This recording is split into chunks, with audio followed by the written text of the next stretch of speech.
하나님의 크신 은혜와 축복이 여러분 가운데 풍성히 임하길 간절히 축원합니다.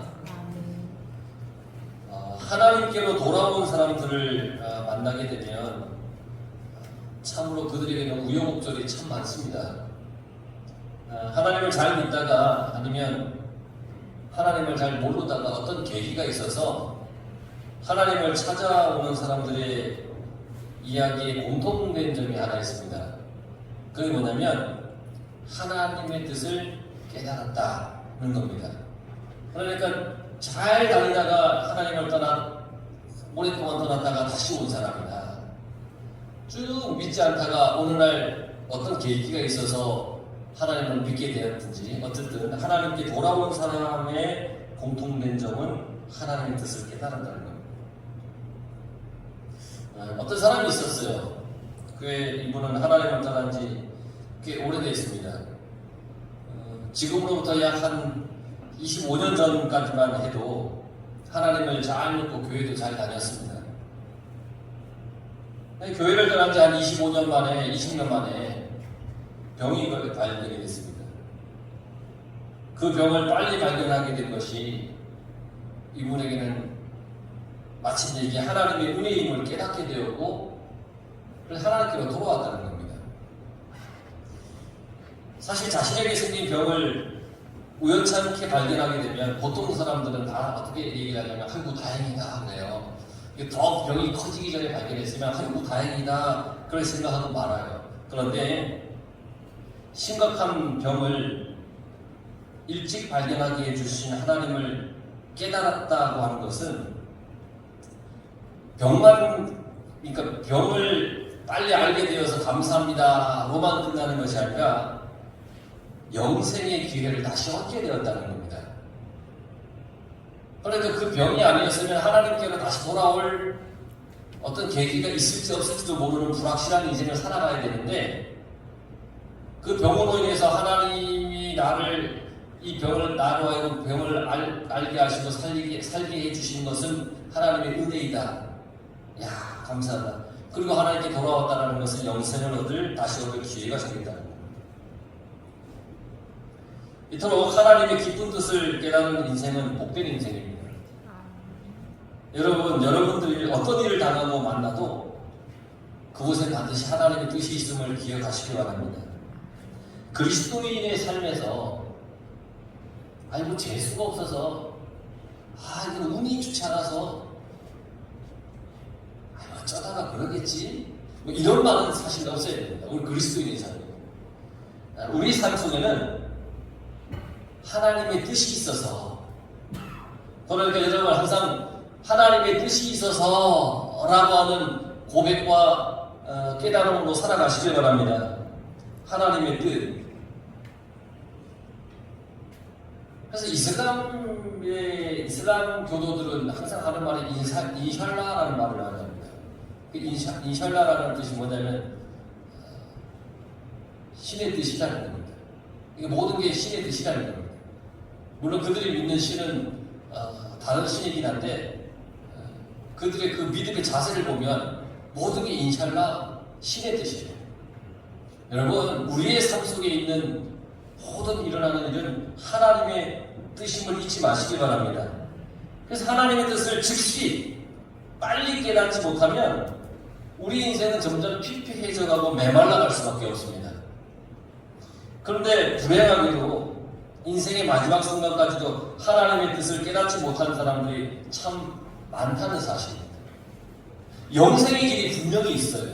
영원히 사는 길이 있어요. 그런데 그것을 깨닫지 못해서 세상 유혹에 빠져 살아가는 인생이 얼마나 많은지 모릅니다.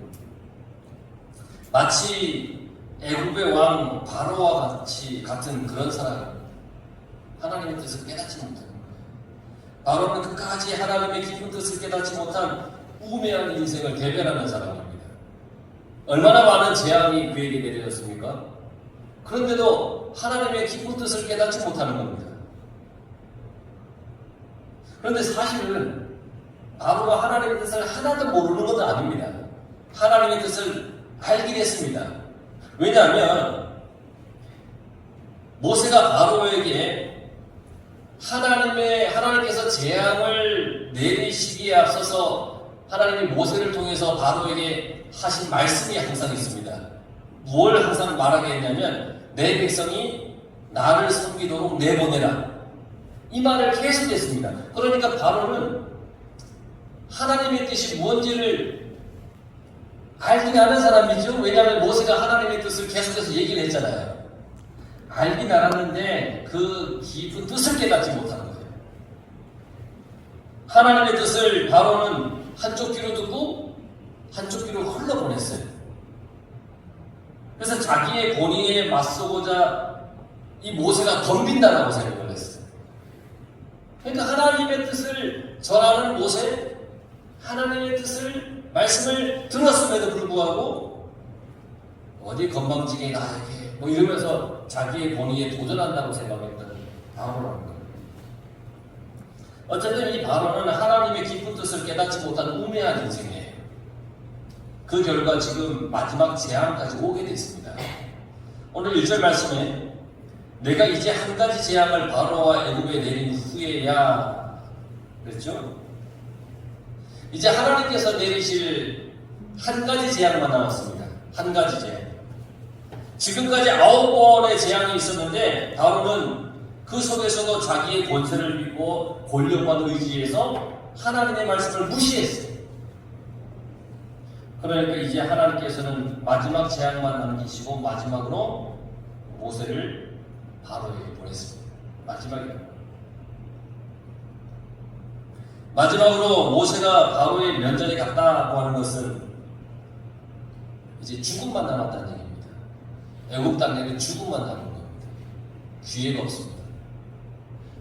더 이상 자비도 하나님의 인내하심도 없습니다. 이제 죽음의 재앙만 남았습니다. 이 재앙이 내린 후에 바로가 이스라엘 백성들을 애굽에서 내보낸다라고 하나님께서 말씀하셨습니다. 9번째 재앙까지 바로가 말만 보낸다고 해놓고는 지키지 않았지만 이제 마지막 재앙을 당하고는 쫓아내듯이 이스라엘을 내보낼 거라는 겁니다. 그만큼 이 마지막 재앙이 아주 강하다는 거죠. 이스라엘 백성들은 이 재앙에 앞서서 준비해야 될 것이 하나 있었어요. 그게 뭐냐면 이웃들에게 은과 금, 폐물을 구하는 겁니다. 이스라엘은 애굽에서 오랜 기간 동안 종살이로 있었으면서 이 애굽에게 많은 유익을 끼쳐준 사람들이에요. 이제 그들은 출애굽을 해서 새로운 출발을 해야 하는데 승리자로서의 기세로 당당하게 출발해서 나가야 되기 때문에 애굽 사람들에게 물질을 요구하는 것은 정당한 것이다. 그런 뜻이에요. 그러니까 막 패배자로 나가는 것이 아니라 승리자로 나가라는 겁니다. 이 말씀은 하나님께서 이미 출애굽기 3장 22절에 예언하신 말씀이에요. 여인들은 모두 그 이웃 사람과 및 자기 집에 거류하는 여인에게 은폐물과 금폐물과 의복을 구하여 너희의 자녀를 꾸미라. 너희는 애굽 사람들의 물품을 취하리라. 물품을 취한다고 하는 것은 전쟁에서 승리한 나라가 전리품으로 취하는 것과 같은 의미의 이야기입니다. 그 전쟁에서 이긴 나라가 진 나라의 모든 물건을 다 가져가 버렸잖아요. 전리품으로. 승리했다는 얘기입니다. 그러니까 하나님께서 이스라엘을 승리하게 해주신이라는 뜻을 가지고 있는 겁니다. 너희들 은과 금, 폐물을 이웃에게 구하라고 하는 것은 그런 의미를 가지고 있는 겁니다. 오랜 종살이에서 벗어나게 해주셔서 승리자의 삶을 살게 해주시겠다는 겁니다. 그뿐 아니라 하나님께서 이스라엘 백성들을 애굽 사람들의 은혜를 받게 하셨습니다. 애굽 사람들이 이스라엘 백성들을 위해서 그걸 준내는 겁니다. 은과 금, 폐물을 구하면 그걸 준내는 겁니다. 이스라엘 백성들을 잘 섬기게 하신다는 말입니다. 그리고 모세를 애굽의 바로의 신하와 백성의 눈에 아주 위대하게 보이게 하셨습니다. 왜 어떻게 모세가 그들에게 위대하게 보일 수 있느냐? 하나님께서 모세를 도구 삼아서 애굽에 재앙을 내리지 않았습니까? 9가지 재앙을 모세가 하나님의 말씀을 다소 배열했을 뿐인데 어쨌든 바로와 그들 백성의 눈앞에 보이는 건 누구예요? 모세예요. 그러니까 하나님의 위대하심도 있지만 모세를 통해서 모든 것을 이루셨기 때문에 사람들 눈에 볼 때 모세가 위대해 보일 수가 있는 거예요. 좀 쉽게 설명하면 제가 만약에 막 병 고치는 능력이 있어요. 그래서 어느 사람마다 족족 그냥 다 고쳐버려요. 그러면 사람들이 물론 하나님의 은혜이고 하나님의 능력인데 보통의 사람의 마음속에는 와 목사님 대단하다 이런 마음을 가질 수 있잖아요. 지금 그런 얘기예요. 애굽의 백성들의 마음속에는 모세가 대단해 보이는 겁니다. 지금까지 9가지 재앙을 내리는데 하나님께서 내리시긴 한 건데 모세가 도구가 되어서 행하였잖아요. 그러니까 대단하다고 생각을 할 겁니다. 여러분 세상에서 높아지고 싶다면 여러분 모두가 하나님의 거룩한 도구가 되십시오. 하나님의 이름을 높이십시오. 그러면 하나님께서 나도 하나님께서 더 나를 높여주시는 겁니다. 그러니까 모세가 자기가 스스로 높아지려고 했으니까 아니에요. 하나님의 말씀을 순종해서 하나님의 말씀을 행하였더니 사람들이 모세를 위대하게 보았다 그랬습니다. 스스로 높아지려고 하는 사람은 결국 그 교만 때문에 무너지지만 하나님께서 높여주는 사람은 세상이 감당할 수 없는 위대한 사람이에요. 그러니까 하나님이 높여주는 사람, 하나님의 도구가 되어 살아가시길 바랍니다. 처음에는 바로의 신하들이 모세를 만만하게 봤잖아요. 지팡이를 던져서 뱀으로 변하게 하니까 아이고야 그거 우리 마술 사는 거 해? 야 해봐! 확 하니까 또 그게 되는 거예요. 뭐 나일강에 물을 피로 변하게 하니까 에이 너희들 해봐! 마술사들이 하니까 어느 정도까지는 몇 가지는 따라할 수 있었어요. 그러니까 처음에 모세를 보면서 만만히 봤어요. 아이고야 우리도 할 수 있어. 하지만 이제는 아니라는 겁니다. 하나님께서 함께한 그 모세는 더 이상 만만한 상태가 아니라 자기들이 도저히 범접할 수 없는 이미 위대한 사람이 되어 있었습니다. 여러분들도 그렇게 살아가야 합니다. 하나님께서 사용하시는 거룩한 도구로 살아야 합니다.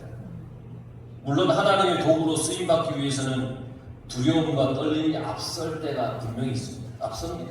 모세처럼 기드온처럼 피하고 싶고 숨고 싶고 쓰임받은 증거가 뭡니까? 막 보여주십시오. 막 그걸 요구하고 싶을 때도 있을 거예요.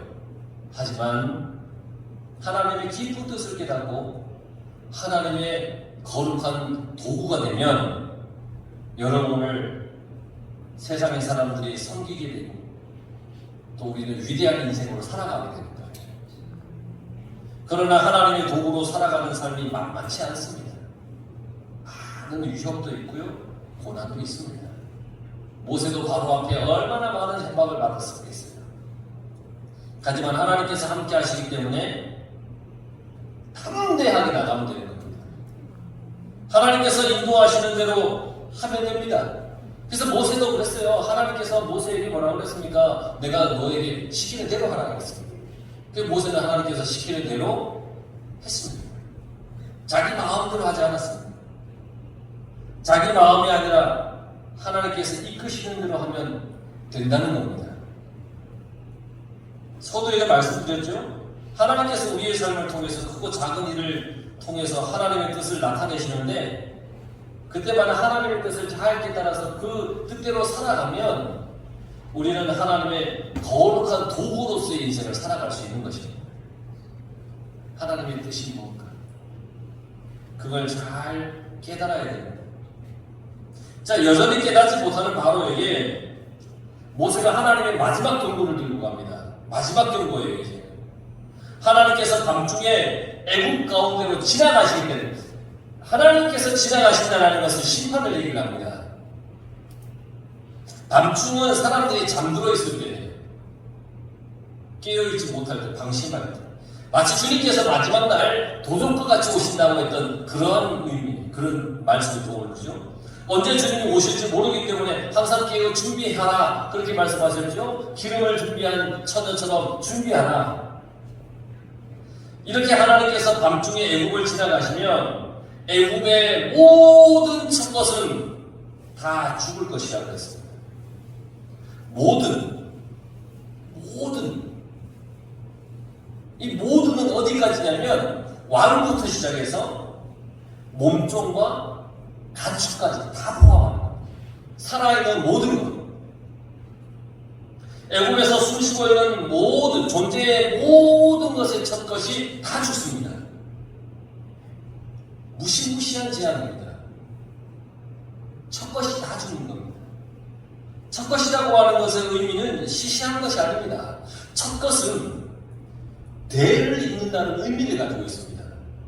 그러니까 첫 것이 다 죽는다는 것은 뭘 얘기하냐면 대를 이을 게 없다는 겁니다. 더 이상 그 땅에는 아무것도 존재하지 할 수 없다는 얘기입니다. 싹 쓸어 없어버리겠다는 겁니다. 그리고 말씀에 애굽 온 땅에 전무후무한 큰 부르짖음이 있으리라. 집집마다 통곡 소리가 난다는 거예요. 한 동네에 한 집에서 초상이 나도 마을 사람 전체가 슬퍼하지 않습니까? 모든 집에 한순간에 초상이, 그것도 장자가 죽어서 초상이 나면 그 광경이 도대체 어떻겠습니까? 이게 어떻게 머리로 그려집니까? 도무지 이 마음으로 생각할 수 없는 재앙 중의 재앙입니다. 이 재앙은 우리가 흔히 말하는 줄초상이 아닙니다. 줄초상은 뭡니까? 한 집에서 초상이랑 또 다음 이어가는 거잖아요. 근데 이거는 줄초상이 아니라 동시에 일어나는 그런 초상입니다. 나라 전체가. 이것은 마지막 날 하나님의 심판을 보여주는 예고편과도 같은 겁니다. 출애굽기는 애굽에만 국한되어 있지만 마지막 하나님의 심판은 온 세계에 해당되는 것 아니겠습니까? 여러분, 생각만 해도 끔찍하지 않습니까? 그러니 우리는 늘 하나님의 깊은 뜻을 깨닫고 하나님의 말씀에 순종하고 그 말씀을 따라서 살아가야만 합니다. 여러분들의 모든 가족과 이웃들을 하나님 앞에 그래서 꼭 데려나와야 되는 겁니다. 절망과 영원한 형벌에 들어가지 않게 하도록 데려나가야 됩니다. 그러니 삶을 살다가 하나님의 뜻을 깨닫고 하나님께로 돌아온 여러분들이 얼마나 큰 은혜를 받은 사람인지 아시겠죠? 그 은혜가 없으면 우리는 영원히 죽을 수밖에 없는 것입니다. 내가 하나님의 자녀임에 늘 감사하며 살아가십시오. 왜냐하면 하나님께서는 하나님의 백성과 애국 사람들을 구별하시기 때문입니다. 다시 말하지만 하나님께서는 세상에 속한 사람과 하나님께 속한 사람을 반드시 구별하십니다. 예수님께서도 한 사람이 두 주인을 섬길 수 없다고 그랬습니다. 우리는 세상인지 하나님인지 분명히 하고 살아가야 됩니다. 하나님께서는 애굽에게 내릴 10번째 재앙에서 하나님의 백성에게는 죽음의 재앙을 피해가는 방법을 가르쳐 주셨습니다. 죽지 않는 방법을 가르쳐 주셨습니다. 하나님의 백성에게는 살 길이 늘 있다는 것을 가르쳐 주셨습니다. 이전 9가지 재앙에서도 이스라엘이 사는 고센 땅에는 재앙이 임하지 않았습니다. 하나님께서 피하게 해주었습니다. 이토록 하나님께서는 하나님의 백성에게는 생명과 안전을 주시는 분입니다. 할렐루야. 시편 기자의 고백이 그래서 생각이 납니다. 시편 기자가 이렇게 고백을 했습니다. 내가 눈을 들어 산을 보리니 나의 도움이 어디서 올까? 나의 도움은 천지를 지으신 여호와에게서로다. 할렐루야. 내가 세상을 바라보니까 세상은 참담하고 암흑하고 절망과 슬픔과 괴로움과 죽음 가운데 치달아 가고 있는데 이 세상 속에서 나를 도울 리가 어디 있나? 찾아봐도 없는데 오직 한 분 하나님밖에 없더라. 하나님의 뜻을 깨닫지 못하는 인생을 심판을 받게 됩니다. 그러나 하나님께 속한 하나님의 사람들은 구원을 받습니다. 우리는 우리에게 영원한 생명을 주시는 하나님만 섬기고 믿으며 살아가야 됩니다. 그래서 영생의 길로 가야 되는 겁니다. 이렇게까지 하나님께서 경고하셨습니다. 바로에게. 하지만 바로는 모세가 전하는 하나님의 경고를 듣지 않습니다. 여전히 그의 마음이 완악합니다. 하나님의 뜻을 끝까지 깨닫지 못합니다. 바로는 그가 가진 것, 그가 쥐고 있는 세상의 권력 등이 하나님의 뜻을 깨닫는데 방해거리가 되었다는 겁니다. 내가 가지고 있는 물질이, 내가 가지고 있는 인간관계가, 내가 가지고 있는 생활, 이 세상의 여러 가지 여건이 때로는 내가 하나님을 만나는데 방해거리, 담이 될 수 있다는 겁니다. 하나님의 뜻을 끝까지 깨닫지 못하는 우매한 인생의 표본이 바로 이 바로입니다. 여러분, 하나님을 믿고 그 말씀을 순종하는데 혹 방해거리가 되는 것이 있습니까? 만약에 그게 있으면 반드시 버려야 됩니다. 그 방해거리를 버리고 하나님 은혜 안에 살아갈 것인가? 그 방해거리 때문에 늘 하나님과 등주고 살아갈 것인가? 그건 내가 선택하는 겁니다. 하지만 여러분, 내가 쥐고 있는 것, 하나님을 만나는데 방해거리가 되는 것들이 혹 아깝게 여겨지더라도 포기하는 게 낫습니다. 그것은 한순간에 사라질 것들입니다. 영생을 허락하시는 하나님의 말씀과 그 뜻을 거역해서는 안 됩니다. 그리고 이 땅에서 생명이 다하는 날까지 우리는 하나님을 떠나서는 안 됩니다.